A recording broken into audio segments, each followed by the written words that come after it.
Krishna Jayanthi Gokulashtami vlog video பார்க்கலாமா? 7 மணி ஆயிடுச்சுங்க. நாங்கள் பூஜையெல்லாம் ஸ்டார்ட் பண்ணும்போது. ஏன்னா அமிதி சர்ஷினி அந்த ரொட்டீன் லைஃப் வந்து எந்த வகையிலுமே டிஸ்டர்ப் ஆகக்கூடாது. கரெக்டாக ஸ்கூலுக்கு அனுப்பி அவனை கூப்பிட்டு வந்து லஞ்சு கொடுத்து 3:30க்கெலாம் அவனை தூங்கி வச்சு பாப்பாவுக்கும் கரெக்ட் டைமில் ஃபுட்டு கொடுத்து அவளோடைய ஸ்லீப் டைம் வந்து டிஸ்டர்ப் ஆகக்கூடாது. அவங்க தான் நம்மளுடைய ஃபஸ்ட்டு ப்ரியாரிட்டின்னு சொல்லிட்டு எப்பயுமே கான்ஷியஸாக இருப்போம் நானும் என் ஹஸ்பண்டும். ஸோ அதுக்கு நடுவில் கிடைச்ச டைமில் தான் இந்த பூஜை பக்ஷணம் செய்கிறது அது எல்லாமே.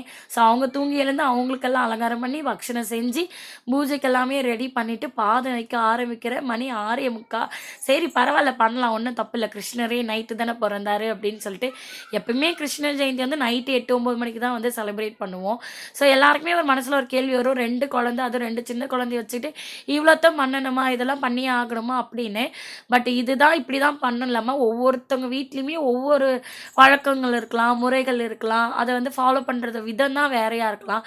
பட் அதனால் நாங்கள் என்ன ஃபாலோ பண்ணுறோமோ அடுத்த ஜென்ரேஷன் குழந்தைங்களுக்கு வந்து அதை நம்ம சொல்லிக் கொடுக்கணும். ஸோ நம்ம தாத்தா பாட்டிக்கிட்டேருந்து நம்ம அப்பா அம்மா கற்றுக்கிட்டதே கொஞ்சம் தான், அதுலேருந்து நாம் தெரிஞ்சுக்கிறது அதை விட கொஞ்சம். இதில் நாமளுமே சொல்லிக் கொடுக்காம இதெல்லாம் பண்ணாமல் போயிட்டா நம்ம என்ன வாழ்க்கை முறை வாழ்ந்து வந்தோமே நிறைய பேருக்கு அடுத்த ஜென்ரேஷனுக்கு தெரியாமே போயிடும்.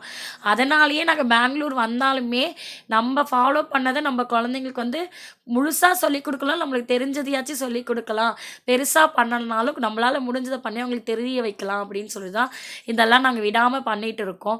ஸோ என்னால் முடிஞ்ச வரைக்கும் கொஞ்சம் கொஞ்சம் பக்ஷணம் பண்ணியிருந்தேன், சுண்டல் பண்ணியிருந்தேன், இனிப்பவள் கார அவள் வந்து எங்கள் ஆற்று வழக்கப்படி பண்ணியிருந்தேன், சிவப்பு அவுள்லேயும் வெள்ளை அவுள் ரவா வச்சு லட்டு பண்ணியிருந்தேன், சிவப்பு அவுளில் வந்து கண்ணமது பாயாசம் பண்ணி முறுக்கு மாவுலேயே முள்ளு முறுக்கு, தேன் குழல் பொடி அந்த ஓம் பொடி, அதுக்கப்புறம் ரிப்பன் பக்கோடா, பால் வெண்ணெய். கிருஷ்ணருக்கு வந்து கருப்பு கலர் தான் ரொம்ப பிடிக்குமா, நான் அதாவது நவாப்பழம் வந்து தேடி பார்த்திருந்தேன், அது கிடைக்கவே இல்லை. சரி நம்ம கையில் கிடைச்சது கருப்பு திராட்சை, அதையே பூஜை பண்ணிடலான்னு சொல்லிட்டு கிருஷ்ண ஜெயந்திக்கு ரொம்ப பிரம்மாண்டமாக இல்லைனாலும் ரொம்ப அழகாக வந்து எங்களால் பண்ண முடிஞ்ச வரைக்கும் நல்லா பண்ணியிருந்தோம்.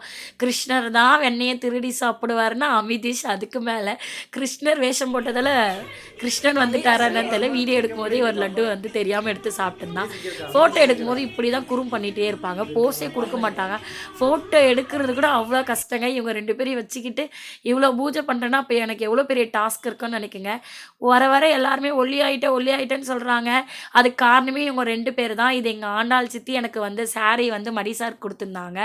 ஸோ இது வந்து பாப்பாவுடைய மொட்டடிக்க காது கொடுத்த பட்டுப்பாவாடை சட்டையை வந்து என்னுடைய தாவணியை வச்சு ராதா மாதிரி வந்து மேக் பண்ணிட்டோம். ஸோ எப்படி இருக்காங்க குட்டி ராதா கிருஷ்ணன் சொல்லிட்டு சொல்லுங்கள். நீங்கள் இந்த மாதிரி உங்களுடைய லைஃப்பில் இல்லை உங்கள் குடும்பத்தில் என்ன மாதிரி லைஃப் ஸ்டைல் வந்து நீங்கள் ஃபாலோ பண்ணிட்டு வரீங்க, அதை எதெல்லாம் உங்கள் குழந்தைங்களுக்கு வந்து சொல்லிக் கொடுக்கணும்னு நீங்கள் நினைக்கிறீங்கன்னு சொல்லிட்டு சொல்லுங்கள். ஸோ வந்து செலிப்ரேஷனாலே ஹாப்பினஸ் தான், அதுலேயும் ராதா கிருஷ்ணன் தான் சொல்லவா வேணும். நாங்கள் சூப்பராக செலிப்ரேட் பண்ணோம். நெக்ஸ்ட் வீடியோவில் பார்க்கலாம்.